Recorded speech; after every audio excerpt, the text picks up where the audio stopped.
All right. Thank you very much for joining us for the Equitable Land Access Working Group meeting. Allow me to introduce our first speaker. We have Kristina Bostick, who's the Senior Conservation Associate at Montgomery Countryside Alliance. She's going to go ahead and speak about their new resources to aid BIPOC farmers in the county and generally discuss equity issues accessing land that Montgomery Countryside Alliance has seen in their years of operation. So thank you. Take it away, Kristina. Thank you so much. I'm thrilled to be here today. I am going to share my screen. I am Kristina Bostick. I am with Montgomery Countryside Alliance. And let me start this. Can everyone see my screen? Can you give me a thumbs up? Yeah? Okay. It'll just take a second. Okay. I'm with Montgomery Countryside Alliance. We are the two staff person organization promoting and protecting Montgomery County's 93,000 acre agricultural reserve, farms, fields, and forests in Montgomery County. I'm land access and equitable land access is close to my heart, something I love to talk about. So I'm thrilled for the opportunity to do that today. So when we talk about equity, one thing I'll discuss is the recent BIPOC guide that we were working on with Office of Agriculture. I know Natalie is here today. I had to go on a podcast to discuss, I was invited by this farmer to go on a podcast, and he was asking like, well, okay, BIPOC guide, I mean, you know, why are we separating out resources for, you know, different types of farmers? And I think this is an old picture, this has made the rounds, but it's just really important to talk about what we mean when we say equity. And what I think that podcaster was talking about was more equality, that farming is difficult and everyone needs certain supports to make it, and no one should be getting different supports than others. Everyone should be able to make it if they're given these certain supports.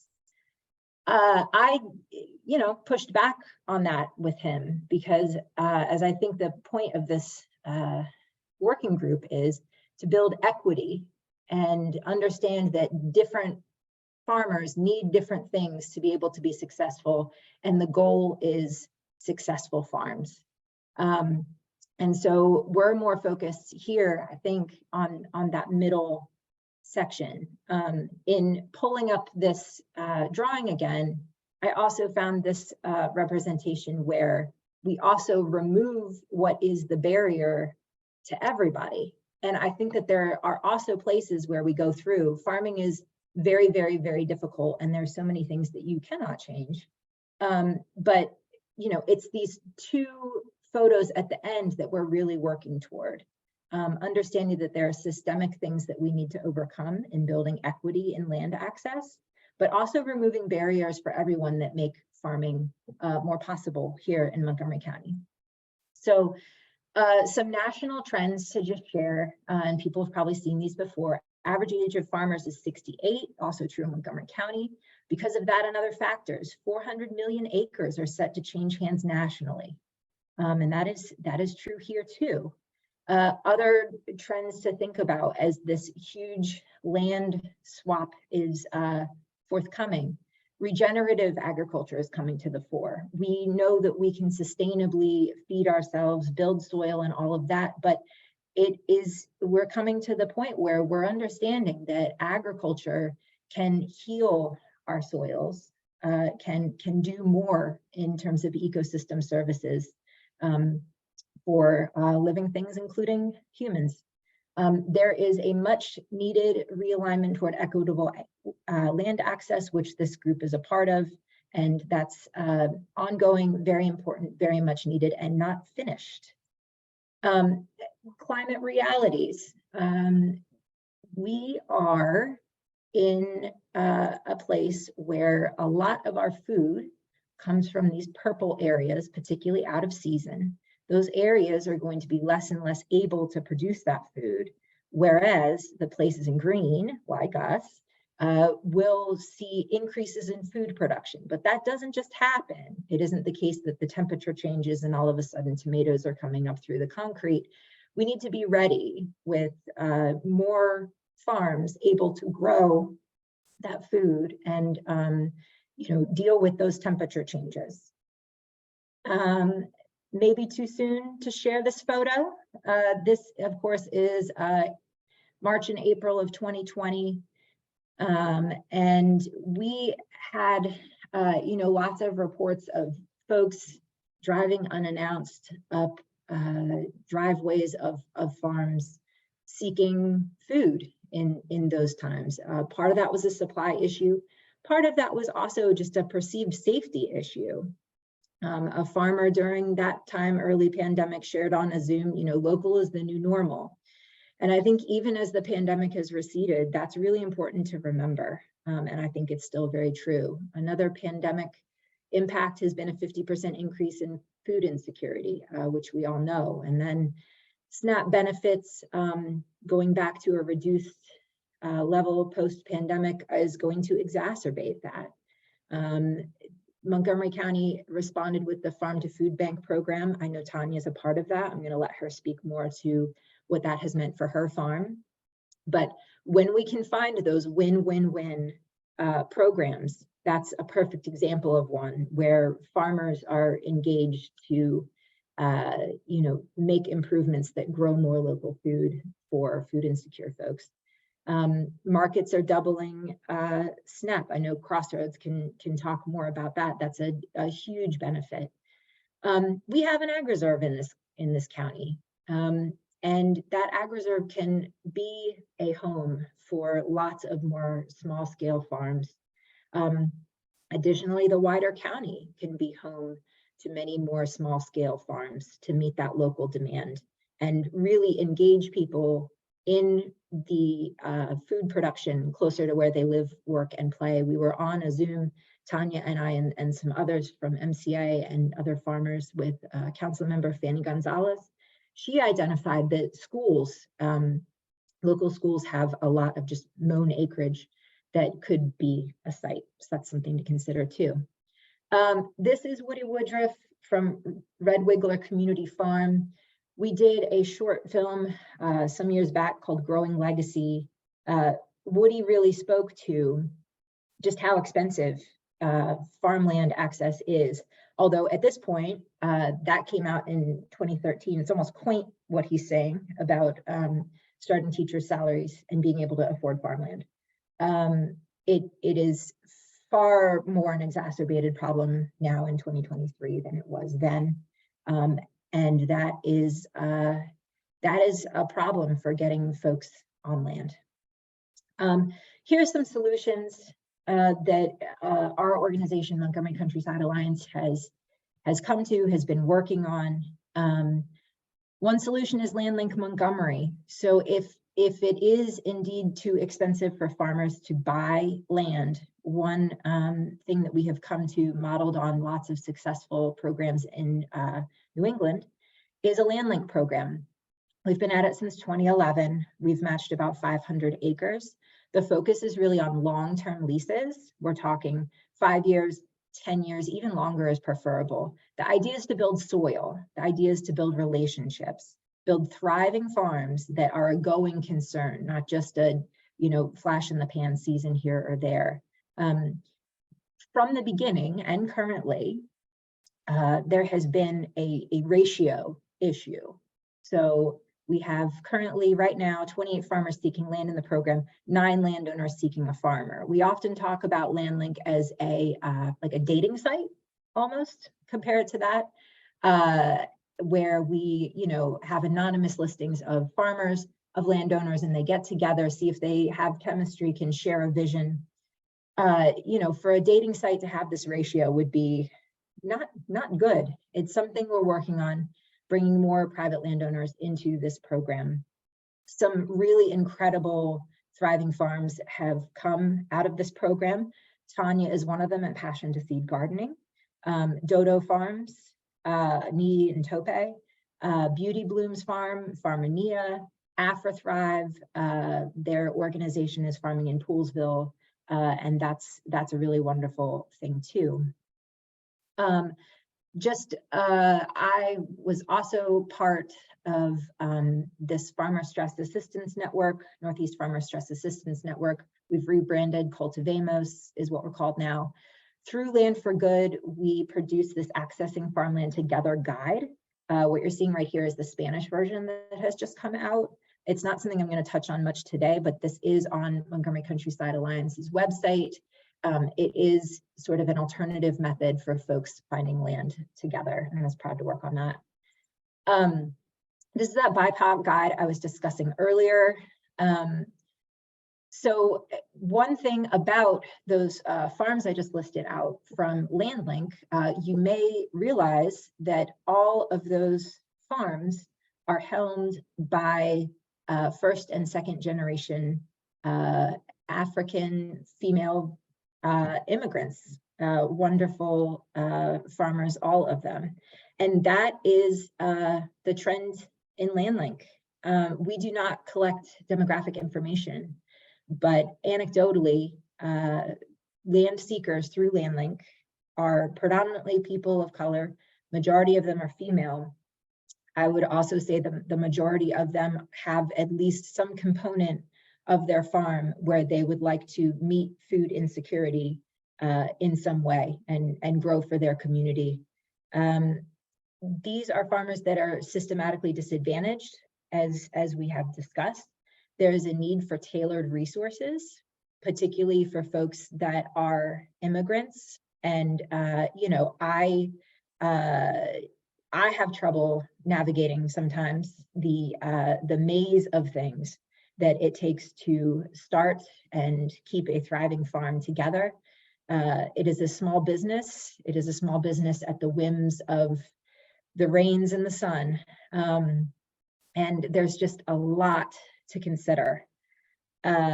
This is where we gather and share opportunities to help BIPOC farmers get a toehold in starting a new farm and continue thriving farms into the future.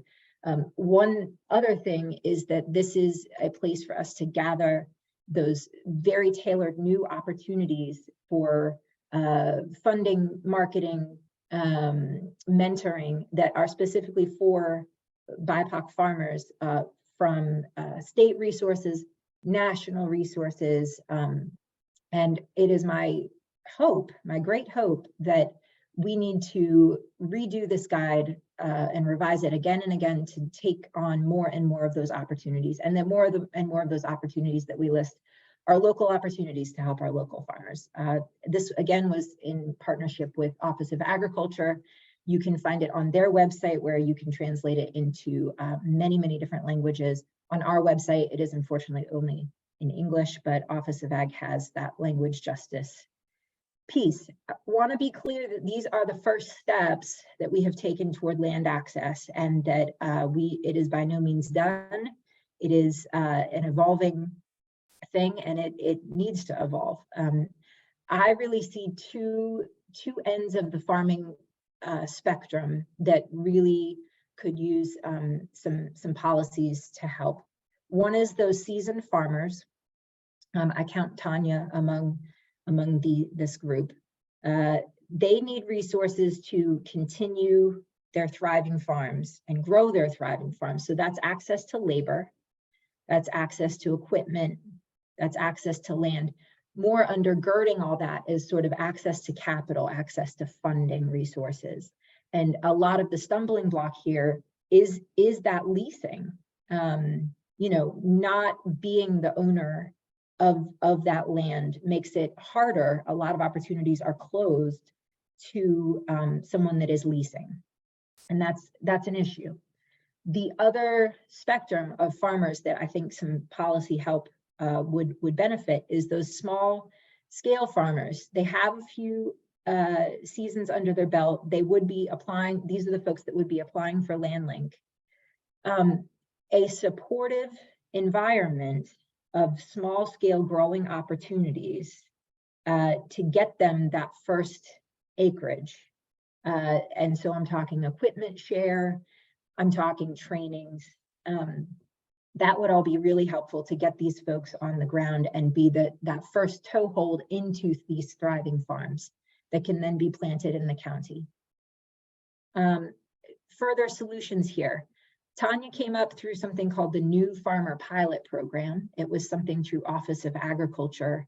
It really only ran for 2 years, but and I can let her speak to it more. But it was some more of that wraparound support that we're looking for to create thriving farms. So that's your training, that's your equipment share, that's your very specific farm land matching opportunities. Even more formal than that, in 2010, part of the reason that we started LandLink in 2011 is in 2010, there was a plan for a small scale farm incubator in Montgomery County, and it was shelved. But it got all the way to site selection. And that is a plan that can be dusted off, can be brought into, 10 years on, and be out on the landscape. We have an incredible model in Eco City Farm in Prince George's County. The folks at Eco City have let us know that, it has to be all hands on deck, which brings me to, we want more farms here. Local's the new normal. Farming is local. And if we want it here, we need to focus on local solutions. And I just really feel that there's a window opening now. And I want to just lay out the reasons that I think so and the ways going forward that we can take advantage of that. We, right now at this very hour, the council is interviewing the top picks for our new planning board chair. That's a new opportunity. We have an entire, mostly new council. We have an expanded council. We have a more diverse council. We have the food council and all of the different groups that have brought their energy to that, and that place for collaboration that Eco City has told us was so important in getting their incubator off the ground and sustaining it. We are moving more and more toward the importance of resilience and conservation. We have a climate change plan in the county. We have a focus on resilience now that we have seen empty shelves. We know we can't go back there. We need to do something about it. And we also have the equity lens that more and more has needed to be brought to all of this, is being brought to all of this, but needs to continue to be brought to all of this in a more intentional and active way to continue here. And MCA, for one, we'd like to dig in, and we want to be part of the collaboration on all of this. And MoCo LandLink is where you can find LandLink. MoCoAlliance.org is where you can find us and what we've been up to. And I really appreciate the opportunity to discuss all of this with you guys. I'll stop sharing here. Thank you so much, Kristina. Just amazing programming and great thoughts. We have definitely a few minutes for questions. You're welcome to unmute and ask questions verbally, or put your questions in the chat if you'd like.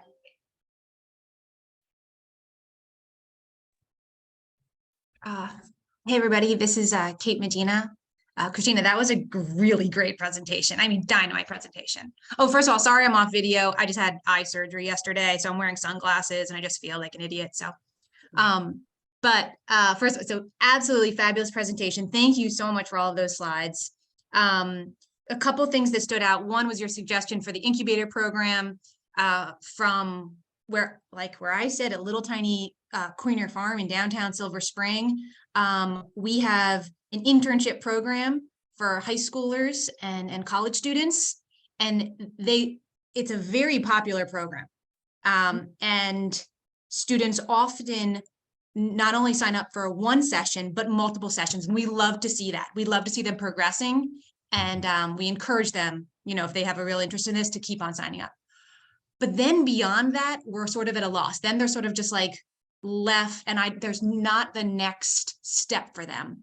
And I've been looking, and I make recommendations, of course, Eco City and other farms, but to have something in Montgomery County that could connect to our internship program would really just be so invaluable, I think, to, selfishly to this program and to the county. So thank you for that. And then the second thing, so there's no question there, but just thank you. The second thing, and this is more of a question, and maybe Tanya can get to this, but when we look,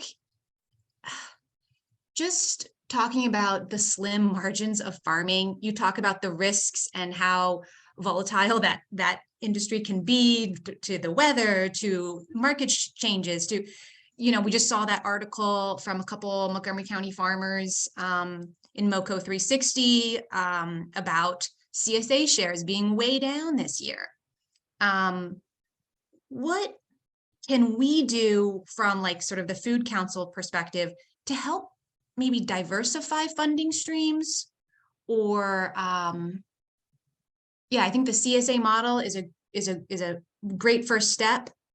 And Jenny's nonprofit is a wonderful way to provide more access for customers to CSAs, and also for the farms to have that consistency. But I guess I'm just talking about the general farming model. If we're going to be pushing this, if we're going to be pushing people into farming, it's got to be a real business that you can live on, like you can support yourself.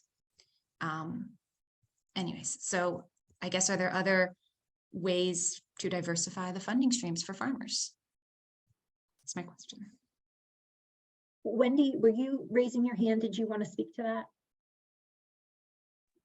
No, if you want to speak to that, you should do that. I was going to add another comment and question that are related, but yeah, you should go ahead first.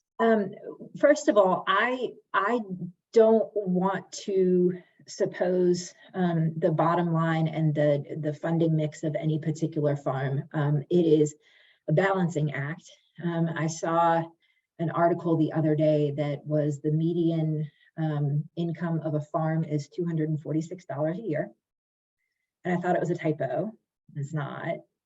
And that's why off-farm income is so important to some of these farms. But short answer, it would be something depending on each farm, whether, a market is better for them. A CSA has the benefit of, funding at the beginning of the season, if you can get enough people in there. I know that. But I don't want to suppose what a farmer would say about that. I do know anything larger is better. So, Jenny's outfit, buying a large amount of stuff, anything larger, anything more stable is better. With a CSA, you're relying on individual families. If I thought my children would actually never eat beets, maybe I would not do our CSA anymore, but I'm stubborn and we're going to do it every single time. Maybe not everyone's like that. Institutions can hold up farms. The local governments can hold up farm, the farm to food bank program. I'm going to save my time to let Tanya and other farmers, speak more to that, but that's my sense. Yes, thank you, Kristina, and thank you, Lorraine and Food Council, for giving me the opportunity. To that question regarding whether to have a CSA platform or how to increase capacity and sell your produce in order to make a sustainable living on the farm, it's a challenge. I can tell you, I've been doing this since 2015. Each year is different, and I haven't got to a certain level where I can say, okay, I can sustain my living through farming, because there are so many challenges, as Kristina mentioned earlier. Also, with being a one-person, one-woman operation, I found that with the epidemic that came in, the COVID and everything, it opened up a lot of opportunities in a way that the Farm to Food Bank program really works out for me as a single person on the farm, because I can't be in two places at the same time. I have to be on the farm to continue with the production, but also I want to be at the farmers market to meet the customers that I'm growing this food for. So it becomes a balancing act. But with the Farm to Food Bank program with Mana Food, that really helped me, because I can schedule the volunteers to come through and pick up produce that I have and take it to wherever it's needed to. So for me, it's working very well with this. And I think more organizations with the same platform that can work with farmers hand in hand, it will be quite a good thing to consider, because I don't have to be at the market necessarily unless I want to, but to have people come to the farm and just pick up and deliver, that's fine. I understand that some other farmers have reservations about the price structure and everything, but I think there are ways of overcoming that if you increase production. So it's just going to be by volume in order to make up for whatever the difference is by selling at the farmers market directly. So yeah, I commend Jenny and Mana Food, AfriThrive with the platforms that they have, because it allows for people like me to be able to focus on the production, and then they pick up the produce. Yeah, that's all I have. Great. For, yeah. No, that's fabulous. Thank you guys very much for those answers. I really heard larger, more stable sources of let's say purchasing, so like CSA purchasing plus the pickup, larger stable sources of like a workforce or a trained interns or something, and then a larger and stable source of infrastructure purchasing. I hope that summarizes what you guys said. Thank you. Wonderful. Thank you so much. And perhaps if we have time for another question or two before we go into more depth about passion to seed gardening, Tanya. Wendy, did you want to ask your question? Oh, I'm unmuted now. Okay, sorry about that. First thing I said was just sure. Thanks. So thank you so much, Kristina. That was really, really informative, and it's really exciting to see all the work that the Countryside Alliance is doing and where you're going. Just throwing out a couple of thoughts. One, I know that the Fairland Briggs Cheney sector plan, that the planner working on that, who some of the Food Council staff have connected with and I've connected with, she has this idea in there, and I don't know where it went. I haven't looked updated, but they have some idea of some kind of a farm incubator in the big Fairland Park that kind of abuts Prince George's County, and they have a bunch of food ideas in there, and they were looking in concept for a nonprofit partner, I think, in that space. So like maybe just keep that on people's radar.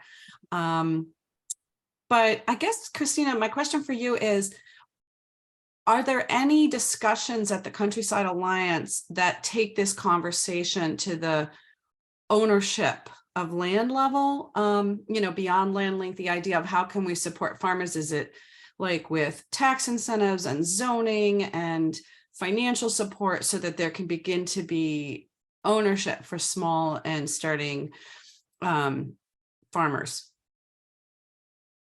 Thank you for the question. I'd love it if on the first topic, I'd love it if I could be connected with that planner. That would be great. It's so important when we replan stuff. It's an excellent time to get stuff like this in there. And the idea of a nonprofit partner, I want to be real clear that what we came away from numerous chats with EcoCity was that it has to be, if you want to go far, go together kind of model. And it needs to be, not just one nonprofit, but it's an all hands on deck thing to get something like an incubator started, but even more important to continue it. It's got to be a going concern. On more funding and different things for ownership, it's a huge problem. It feels very tangled. It feels very necessary. It is something that I know Office of Agriculture has started looking at in terms of easements and easement swaps and things like that. It is something that would have to be through the local government, talking about tax incentives, talking about incentives of different sorts for current landowners to offer up more of their land in a buying proposition, because that would have to be that higher level of local government. But the answer is yes, it is something that we think about a lot and talk about a lot, and it's a wider conversation, but very, very necessary, because as Kate was saying, where do these high schoolers go once they have this experience? We're faced with, okay, we train people up to the seasoned, thriving farm level, then they want to buy. Where here? Not, Frederick, here. And that's a tax issue, that's a dollars and cents issue, but it's paramount importance. Thanks. It's also, I think, an issue of the way the Agricultural Reserve was created in whatever 1980 because I looked into this as a kind of zoning issue a little bit, and it's very complicated. It's a little hard to undo what the transferred development rights created. So yeah, it will be very challenging to figure out ways to come up with smaller properties or, other opportunities for the ownership. Absolutely. These are such important questions, and hopefully we can revisit this, leasing versus ownership issue, in the rest of the Q&A and just throughout our whole conversations in the working group. But let's go ahead and transition to hear about Passion to Seed gardening. So I know you all have already met Tanya Doka-Spandhla, successful farmer and owner of Passion to Seed gardening. And she has experience with this land access thing and is a former graduate of the new farmer program through Montgomery Countryside Alliance. And so here to tell her story is Tanya. And Tanya, please do tell me when I should share my screen. Thank you, Lorraine, and Food Council for inviting me to share and interact with participants about my farming story, Passion to Seed gardening. I'll tell my story, how it all began, what motivated me to go into farming, the challenges that I have faced so far, how I've overcome them, the response and assistance we get from Office of Agriculture, from Montgomery Countryside Alliance and other related organizations. Then I'll also just mention in brief the bill that's before Senate, I believe, based on what I just read about it, and how that's going hopefully to cover and take care of some of the shortcomings, especially to people of color like myself. So people like to call me Farmer T or Mama T, whichever way you like it, that's it, that's good. But I was born and bred in Zimbabwe, southern tip of Africa, just above South Africa. Zimbabwe is a current population of plus or minus 14 million people. First child in a family of 3, a brother and sister. I wear many hats during the course of the day. First, I'm a mother to my 2 adult boys, ages 31 and 30, wife and caregiver to my husband of 32 years. Came here with my husband and to the US in the spring of 1995 when our kids were still toddlers. My husband wanted to pursue his education in the US, and that was the main reason for immigrating through the diversity lottery program. So he used to work for the American Embassy in Zimbabwe, and he knew about this diversity lottery program, and he just submitted his application then.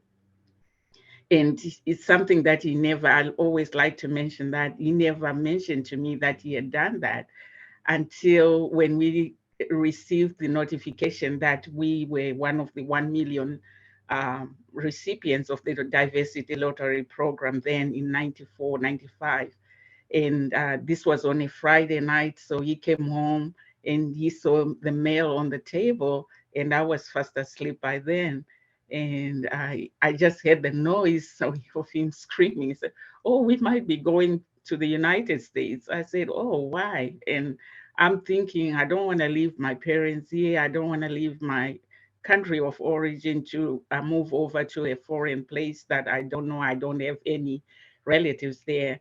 But I guess he had the focus that he wanted for the family to be in an environment where the kids could grow and, experience the best that they could be offered. And for him, he had the intention to further his education here.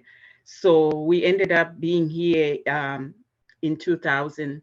In 96, actually. We settled in Virginia and then moved to Maryland in 2000. Reason for moving to Maryland was he got a job with Marriott in Bethesda, and we decided to move to Maryland, which was closer. So what motivated me to start farming? It's my upbringing with the Zimbabwean parents. They had a garden where we would grow stuff every year because Zimbabwe's climate, you can grow produce all year round. So my mom, who's visiting currently, she just turned 82 years old last month. I guess she's the main drive, as well as my late father. They gave me that opportunity to be able to appreciate and learn where our food comes from, which brings me to the point that I guess everybody has been talking about, that I think we need to address this issue where we introduce at a certain level to kids growing up in the school system where their food comes from, because you never know, one day they'll come around just like I did that and start appreciating that, and then they become farmers as well, given that the average age of a farmer now is 68. So that gap needs to be closed at some point. If it's not closed, then we're just going to have empty farms with no food, and we come back to the same problem where we have empty shelves. So the other reason is I yearn to eat naturally grown produce without chemicals. And I can testify that my son, who's 30 years old now, whenever I buy vegetables from other organic stores, he can taste the difference on his palate from the ones that I grow at the farm. So I had that experience, and I said, well, hopefully I'll be able to acquire a piece of land at some point and be able to grow my own without any chemicals. Also, on a bad, unfortunate incident, my husband suffered a debilitating stroke in 2009, which left him with right side paralysis. And as a result of this unfortunate life-altering event, I was encouraged to grow my own vegetables for household use. And I can testify that I took him to the doctor just yesterday, and he was reading his numbers for um, blood work and everything else. And after the doctor read all his numbers, they said, this is good. He's really at a good level in terms of his in terms of his health. I told the doctor, I think he's more healthier than I am, because people would tell me, Tanya, Reggie is in good health because of the food that you grow, the food that you feed him. But I just used to brush that away. But now I believe it, and it's it was an unfortunate incident that happened, but my focus is on the good that's coming out of it. And so I got a small plot through Montgomery County community garden. Once I started enjoying my own produce while sharing with my friends and relatives, I realized that there was a real demand for fresh, sustainably grown produce. So I still have my little plot 49, South Germantown Community Garden, which I call my launch pad. So I went through the new farmer pilot project, which Kristina had mentioned. And I think I might have been the last person to participate in that program. But this came as a result of, I would talk to a friend of mine because I always want to acknowledge that sometimes friendship plays a very important role in one's life. So we were just sitting at a kitchen table, and we've been friends since our kids were toddlers. And I would say to her, whenever I retire and go back to Zimbabwe, I would like to go into farming. And she had heard that for the longest time. And this one day she just said, Tanya, you keep saying this. When you retire, how do you know you're going to have the energy to sustain yourself to be in doing farming? And she said, have you ever tried to look around here? There's land here in Montgomery County, if you called around. So from that day after I left, it took me about 3 days just doing cold calling. And one of the persons I called was Caroline Taylor. And I told her what I wanted. And she said, okay, let me get back with you within certain days and figure out something. So yeah, she called me back, and that's how I got in touch with New Farmer Pilot Project and enrolled in the classes. But because of that, it's just like a light bulb went into my head, flashed in my head, and say, okay, this is something that I can do here. And I would drive to Laurel, taking the back roads when I used to work for Chevy Chase Bank then at their main operations center, and see all this land. And I would say to myself, I hope one day I will be able to, make use of some of this land. So that's how I got into farming as a business. And my main idea was to be able to farm without any chemicals, sustainably, and grow produce that's culturally appropriate to people in diaspora, mainly Africans, either from the south, east, and west. So at the moment, I have a whole United Nations of customers that come to the farm to buy corn, which is my main cash crop. It's the type of corn that's not sweet. It's the type of corn that, I guess you can pull out that picture, Lorian. Sorry. It's the type of corn that you can steam, roast. Sorry.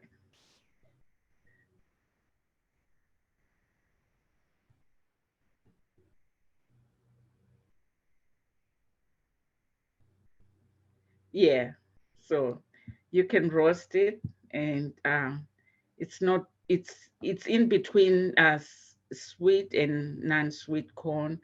the usual corn that we get, and you can steam it as well.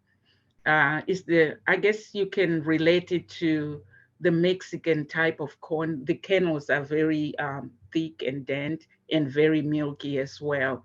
So this is the popular type of corn that mostly people from Africa are used to. So yeah, they enjoy it. They start asking if corn is ready in January when I haven't even started plowing or putting the seed down. So that's how popular this type of corn is. So so back to my his brief history. So I started, I was meshed with the landowner in Laytonsville. I rent about 2 acres. And about 3 years ago, I had a greenhouse set up. And I've been growing vegetables over winter, which became very, very helpful in terms of, I guess, sufficing the my promise to Farm to Food Bank program, whereby so far I've delivered. Lorian, is there a picture of the vegetables that yeah. So I was able to start delivering produce to Mana sometime in January. These are vegetables that had been growing in the greenhouse during the winter time. So I just learned through experience that for the next season, I have to start early. That way, I keep harvesting during winter time. Although at some point during winter, the growth seems to be stunned because of the weather outside. So I, with agriculture, with farming, it's a learning experience all the time. So also my main focus is to grow ethnic vegetables. Some of them, they say they have medicinal health benefits. Some of the ethnic vegetables that I grow are spider leaf, blackjack, okra, kiwano, the horned melon. I also grow the pumpkin leaves. I grow the pumpkin leaves, the pumpkins just for the leaves, because it's a very nutritious vegetable in our country. During summertime, you can just eat the pumpkin leaves without any meat or on the side or whatever. I think this is a new, I guess, as much as I would like to share with a lot of people here in the United States that you don't have to waste the leaves from pumpkin leaves, because they are a nutritious type of vegetable. They taste almost like spinach when cooked. So I'm hoping that at some point I'll be able to do some demonstration at wherever I can, just share with the audience how to cook it and how nutritious it is. The horned melon, it takes a long time to mature. So right now I'm just looking at the weather. With the cold weather, if you put the seeds right now, they won't germinate. So trying to figure out, it takes about 120 days for them to mature. So hopefully, the weather will warm up soon and be able to put seed in the ground for that. But that's another very popular vegetable for people from Africa. Yeah. My methods for compost, I use organic compost to enrich the soil. I think there's a picture of the compost that I just received. I have to, sorry, Lauren. Yeah, so I have to give credit to the Office of Agriculture, Jeremy, Chris, and Jackie. It's just a phone call away. You ask them, I need these resources, and they are right there to so to deliver to your farm. So because without this, we can't, as farmers, grow stuff sustainably and organically as we strive to do. So kudos to them for that. I do not use any weed killers or any chemicals, so this becomes a very labor-intensive endurance. So that's where the labor factor comes in, because it's very, very increasingly expensive to hire labor. You're talking about $15 an hour. And at most, you're spending about more than 8 hours at the farm. So yeah, it is a challenge as far as labor is concerned. And I think this is where, if we have a farm incubator set up, those kids that are getting training somewhere like from Koina Farm and they don't know what else to do, then the farmers within the county could, you know, I guess, collaborate with these kids that have been exposed to farming and be able to continue with them on their specific farms and, you know, get help, maybe at a certain stipend to them, because obviously they need some form of compensation. It's not just going to be free, but I mean, at least you know that there's guaranteed labor of pool coming from somewhere, and these are already kids who are exposed. Because my experience has been hiring people from CASA or wherever, you are lucky to find somebody who appreciates agriculture or farming as a career or as a job. Most of these people, they just want to come there, make a quick buck and leave. And when you try to get them next time, you won't find them. They're not picking up their phone because it's hard work, which I understand. And I understand farming is not for everybody. But I think that farm incubator program would really play a role in this, in however we can work together in a collaborative, you know, way to ensure continuous a labor supply on the farms. I also use, through the Office of Agriculture, use what is it? The wood chips for managing weeds. I've been laying cardboard. Thank God for Jeff Bezos and his packaging that comes along. So I pick up all those boxes where I live. Luckily, there's a lady who comes and cleans up the trash area, and just pick up those boxes, lay them. Right now, I have a project where I'm laying them against the fence, and then put the wood chips on there so that I don't have any creeping plants alongside the fence.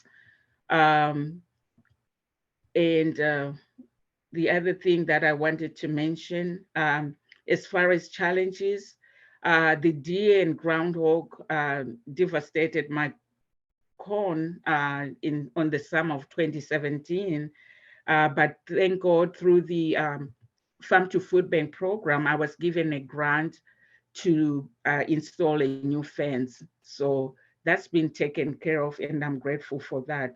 Natural disasters also, they strike, e.g. hurricanes, too much rain, or lack thereof, which is drought. And as a farmer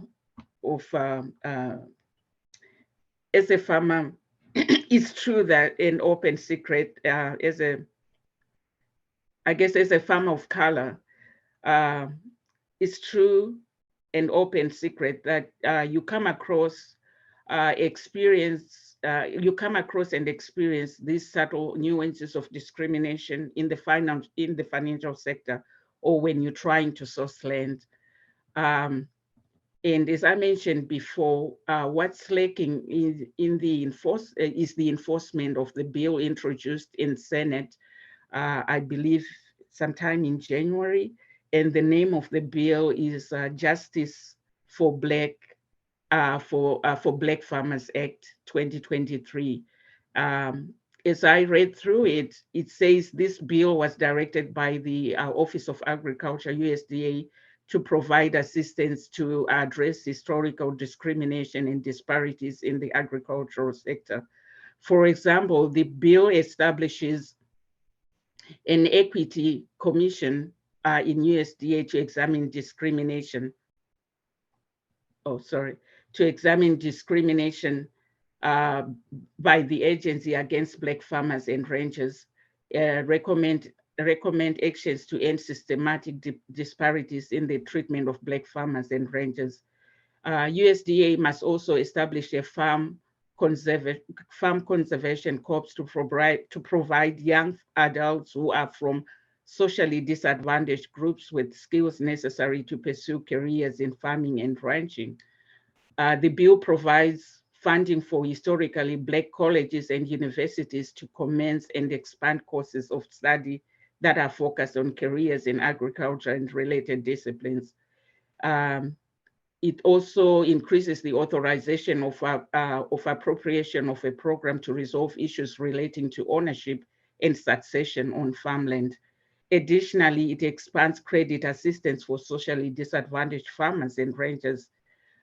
This bill, if it's implemented, will address most of the disparities experienced by farmers of color. I personally think this is a prime time for the local, state, and federal officials who have a seat at the table to enforce and implement this bill.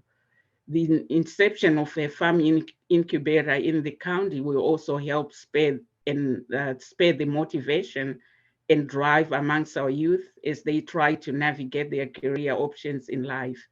Given that the average age of the farmer, as Kristina mentioned, is 68 plus years, this succession gap needs to be filled up as soon as possible.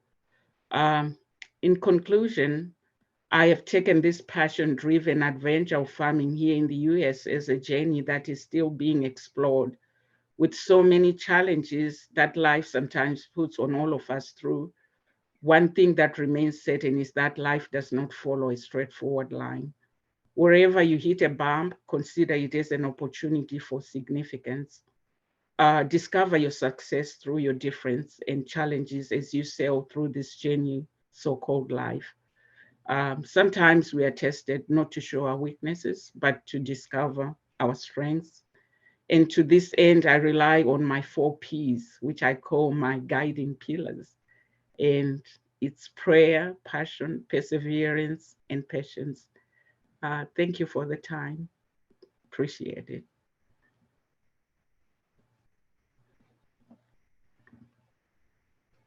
That's all.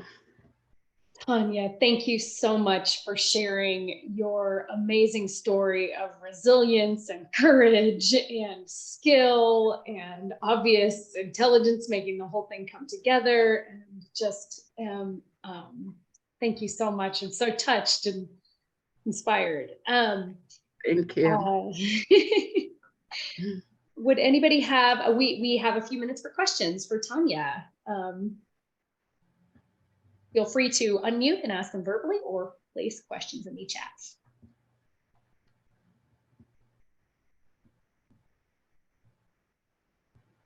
I'd just like to start by thanking Tanya so much for sharing your experience.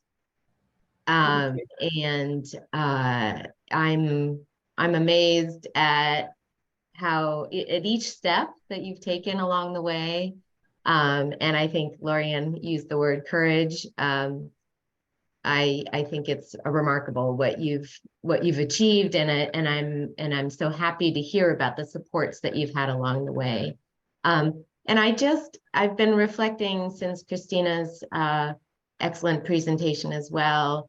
I wanted to just share a little bit of the experience that I'm having currently, sort of on the potential labor side, working with a group of immigrants in my own urban neighborhood where a lot of families, the majority of families live in apartments with or without a balcony and really don't have a space to grow of their own, but have also come from backgrounds where they relied on agriculture in one scale or another to feed their families. And what I'm learning along the way is, of course, each woman I'm working with is bringing experiences of different foods that are important to them from their cultures, discovering similarities, you know, from Central America to West Africa and the crops that they have familiarity with and love to grow. So there's this passion. You talked about the passion and the connection to their stories and to their memories and to their current day desires, right? Like eating something that they've grown has a very different flavor, very different smell than the one that they can get at the nearby ethnic market. All of these benefits and coming together and gardening together has its own value for physical and mental health. But I continue to also just be very conscious of the value of their time. You know, what besides those benefits are they earning? And through our program, we compensate a part of their time with tokens for the Crossroads Farmers Market, so that then goes back into the local food system. But I've always wondered, as we think ahead about how could we do this more efficiently on a larger scale and in a community-based way, where they could have some voice and control over how a microfarm like Pointer could be run. I think about those things, and then I think about what if somebody really did want to have this as a more solid part-time job or a potential full-time job. How could that work? And just maybe coincidentally, just last week, a farmer whose farm we have visited in Olney, I'm based in Silver Spring, Tacoma Park area, said he was looking for workers.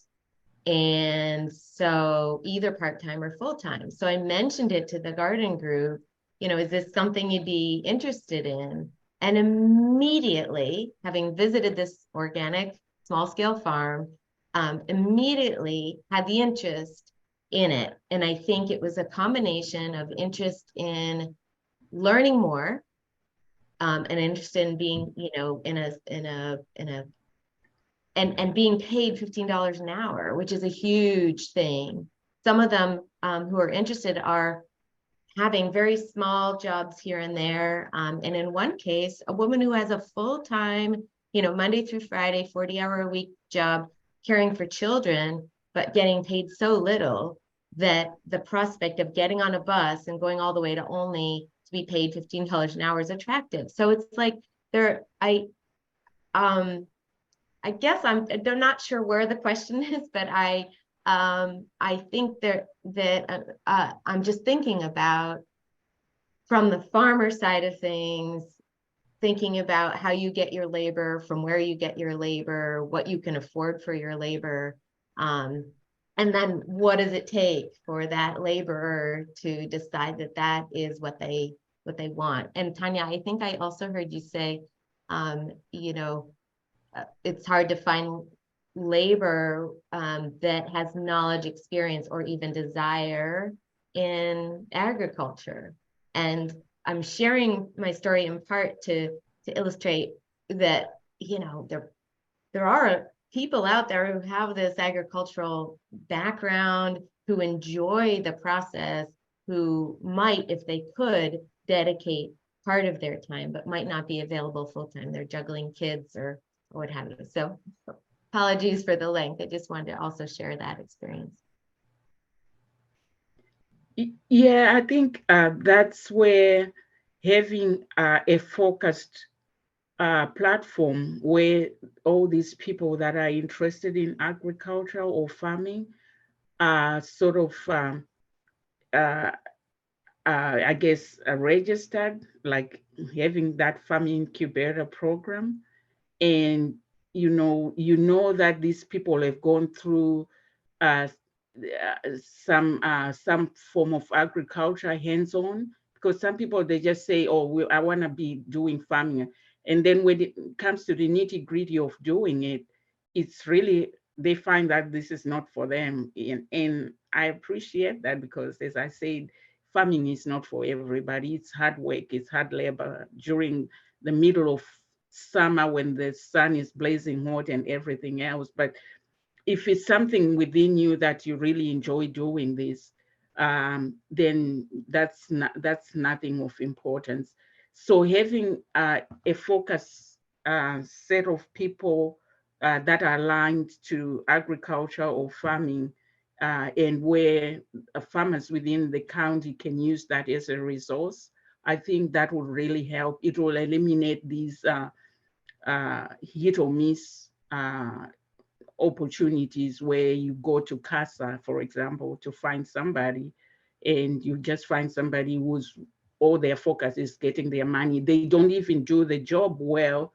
Then you're spending most of the time supervising them instead of having them to do the work. So yeah, I think we keep coming back to that farm incubator, however way it's going to be structured. But I think it gives access to a lot of people within the community, as well as kids that are, in their youth, that can have that opportunity to do their service hours on that platform, and be able to transition to doing the actual job. Great. I think we have time for one more question for Tanya.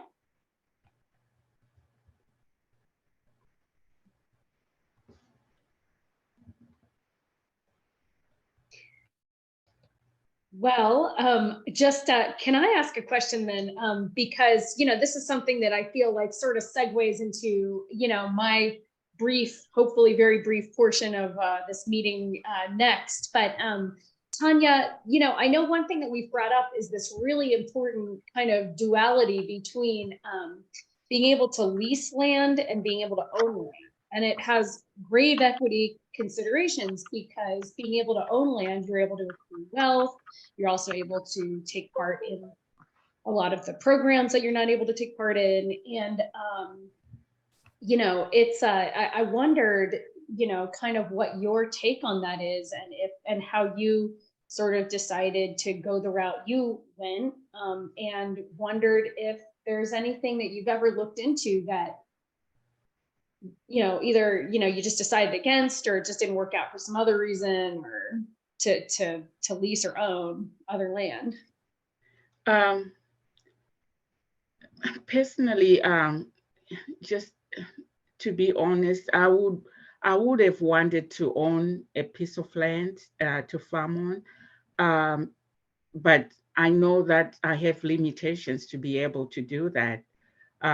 There's a lot that's required financially and everything else in between, and just the prospect of owning the land, then you have to go through all these different steps in order to build. There's lots of fees involved and all that. So those are stumbling blocks, even with owning the land. But what my desire would be is, if the landowner has space or is allowed to accommodate a building. I'm not talking about building a mansion, maybe just a rambler with 2 bedrooms, whatever, bathroom and stuff. If that can be arranged in such a way that it gives the landowner incentive to be able to do that, then yeah, I would be interested, because I'll give you an example. For me, I stay 30 minutes away from the farm. So it's 30 minutes going and 30 minutes coming back. So I think about, if I'm resident on that piece of land, I can wake up at 4 a.m. in the morning and do my work. by 8 o'clock, I'm going back inside to do what other stuff. So that's 4 hours of productive time that I could have spent doing stuff on the land if I had the opportunity to be able to, to have dwellings on that farm.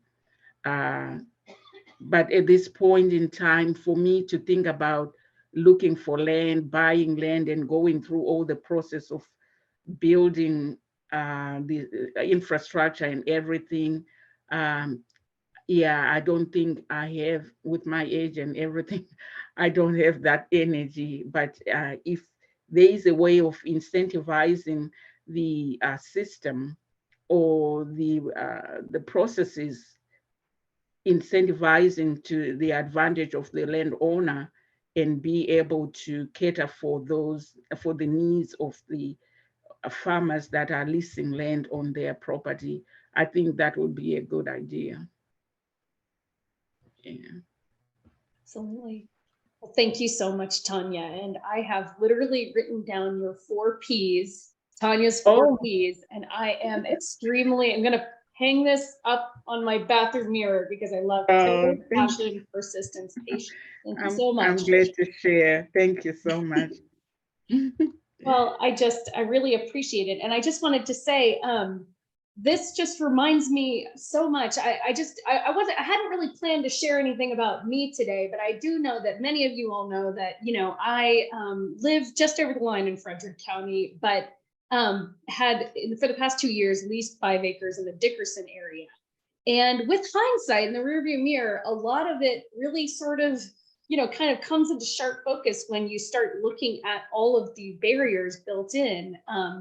I think I talked with many of you all about this, but like basically I tried to participate in the first time home buyers program and tried to find that perfect piece of land that Tanya was talking about with a little brick rambler or something, nothing complicated. And it just never, after looking for a year in Montgomery County, nothing ever panned out. So my plan to buy elsewhere and then lease in Montgomery County started. Then the lease program prohibited me from participating in a program I was applying for deer fencing. And it was ultimately the deer that convinced me to not do this piece of land anymore. So anyway, I don't know how that's related. It's all connected though to all these programs. And so we need to keep this ownership and leasing conversation going. So in the final few minutes of our meeting here, I have a few very brief slides that Office of Ag prepared for me to discuss something that is everyone's favorite topic, which is zoning and tax use, zoning and taxes. So that I just wanted to kind of just share a few interesting tidbits about from the Office of Ag about how they view a lot of land access. And I'm going to make these slides available afterwards. So for all, along with the links at the end. But we have often talked about the barriers to land access, right? And we often bring up, okay, well, let's look at the zoning. Last land access meeting, we looked at the zoning, and then the person at the Department of Planning said, well, the Office of Ag is someone to talk to about zoning. And so straight from the Office of Ag, they wanted to convey these very important points that in zoning, there's actually not a process like in other counties, like Baltimore counties, where landowners can request a change in zoning at all. And so that's something that folks are always talking about, oh, we need to change the zoning. Well, it is extremely hard to change zoning because zoning in Montgomery County has to do with 21 policy areas. They're governed by the master plan, and amending zoning involves amending the functional master plan, which is this public, according to the Office of Ag folks, Jeremy Chris, he used the word difficult and lengthy process. These notes do come straight from the Office of Ag, so their words, not mine, but public, difficult, and lengthy process, and that to find out what zone a property is in, you can look at the zoning viewer, which I'll share this afterwards with all the links, and look at zoning info to find out the zoning in a particular area. You can also look what sort of activities are allowed in your zone according to the use table. Again, I will share that after in the PowerPoint slides after the meeting. So then, okay, so if we can't get things changed from zoning from residential to ag, you know, that's a little difficult of a process. Okay, well, let's look at getting things assessed in terms of agricultural taxation. So other states have a process through which that agriculture, the properties are assessed at the highest and best use, but Montgomery County has a process through which it's assessed actually more through current use.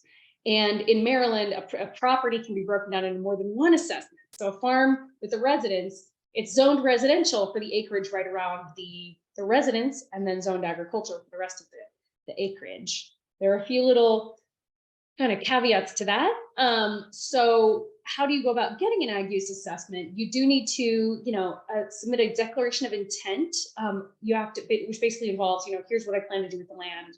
It has to be a reasonable proposal of what you're going to grow vegetables, you're going to do cow-calf operation, you know, you're going to do a corn soy rotation, whatever. It has to be an actual, you know, something that seems feasible to the Department of Taxation, Department of the SDAT. And also, very importantly, it has to be possible to achieve $25,000 gross income on the property. A little bit about that is that they can come onto your land at any time. They have the right to come and enter the property, and they can look around and just say, okay, this looks basically feasible that someone might earn $2,500 or more on that piece of land. And they don't ask for receipts except for when a property owner appeals an assessment. One small note about that is I put this in here, language straight out of the ag tax assessment landing page where they tell the exact wording of the requirements, that if it's less than 3 acres, really difficult to ever get an ag tax assessment. If it's between 3 and 5 acres, it's devoted. It basically you can appeal. You can say, no, I'm showing the 2,500 gross income. And if it's over, how many acres was it again? If it's over 20 acres, you may be able to get a much easier approval for an ag tax assessment. And the benefits of an ag tax assessment are that the building permit's not required to build ag structures like barns and outbuildings, but you still have to apply for things like electrical permits, well and septic permits. And if an ag assessed property is sold, basically, this is really important, that for land tenure and carrying on a property as an agricultural property, because Montgomery County has so much development rights, my understanding is, according to the Office of Ag, a lot of folks will want to continue the ag. They want to continue the property in agricultural use to lower the taxes, but that's not necessarily a given. Because there are some people, there's this thing called the ag transfer tax, which is made to basically recoup some of the tax that was not possible to be recouped when the land was in ag use. But if someone thinks they want to develop it in the future, sometimes they won't maintain the ag assessment at all, so they won't have to pay this very expensive ag transfer tax when they then sell the property for development. So, in other words, that might act as this sort of confounding factor for keeping the land in agricultural use, because folks might actually want to develop it eventually. And so there's almost this like incentive for it. So that's something to just look more into. Really quickly, just if you're buying a property, obviously the Office of Ag encourages folks to go through not a regular commercial lending institution, but one that understands farming, like Horizon Farm Credit and Marbidco. Marbidco can help with down payments and things on property. And the only problem is the timing of it. It can take longer to provide funding and longer sometimes than the land's already been sold by the time that Marbidco is approved. So, and also apparently in Montgomery County, it's also very challenging because there are plenty of land issues where there are HOA covenants, liens, and other conditions that previously exist, and easements. So a lot of the land has this. So the discovery period is very important to conduct a survey and title report for land. And I'll go ahead and share the resources, but just wanted to I think, thank you so much. And in our final minute, you can, this is again, my, hopefully dutiful report of what the Office of Ag would like to convey about that. So if you have any questions, go ahead and send them to me and I will forward them on to Office of Ag and we can mediate that. So great. So any other last comments and questions for the good of the group? So good of land access in Montgomery County. Susan. Hi, I know that time is short. I did put 3 questions and some comments in the chat, and I'd appreciate it if at some point in time they could be addressed. Particularly, I'm concerned about the reports that I've been hearing about the downturn of CSA signups and how that's going to be impacting farmers and what that means for, it's just another barrier that our farmers are facing, which is extremely concerning. At any rate, thank you. Thank you. Yeah, it's definitely important. And just wanted to quickly announce that we have been also listening to farmers and updating our CSA lists. And we have a blog that's just about to come out to try to do what small bit we can to do this. But the CSA issue is an interesting one because, it's a national trend. It's not just here in the county. So it's a sticky one. But also, so I just wanted to just give a few more announcements. Please join us May 8th at 1 o'clock for the food security community call. We'll be featuring speakers from Project Dash, Maryland Market Money, Crossroads Farmers Market, and the Montgomery County Faith Community Liaison. Also, May 15th, we are having an event, Keeping Food Safe to Share. It's a food safety training. So if you're interested in that, please join us or share widely. Also, we are going to be touring Tacoma Park Silver Spring Co-op on Friday, May 9th at 9 o'clock early in the morning. But we're going to get a tour of how to get more local food onto the shelves of local establishments from Mike Houston, who has a lot of experience with that and a lot of good thoughts. We're also going to see Small Things Matter packing their boxes. And hear from Ivy Baker at the Community Kitchen Program, the Crossroads Community Kitchen. So if you are interested, look out for announcements on that. And let's see, I just wanted to say thanks so much. Thanks so much, Tanya. Thanks so much, Kristina. Would you like to say any final words of conclusion?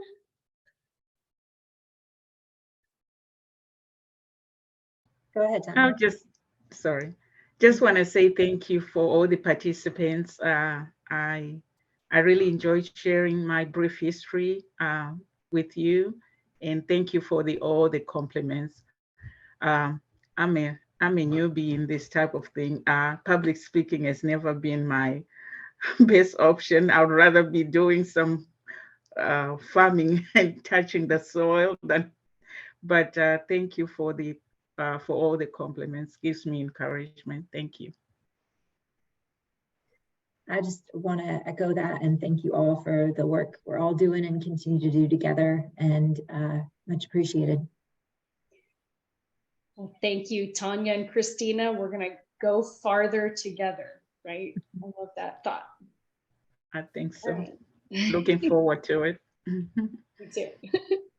Well, thank you so much all. Have a great day. Thank you.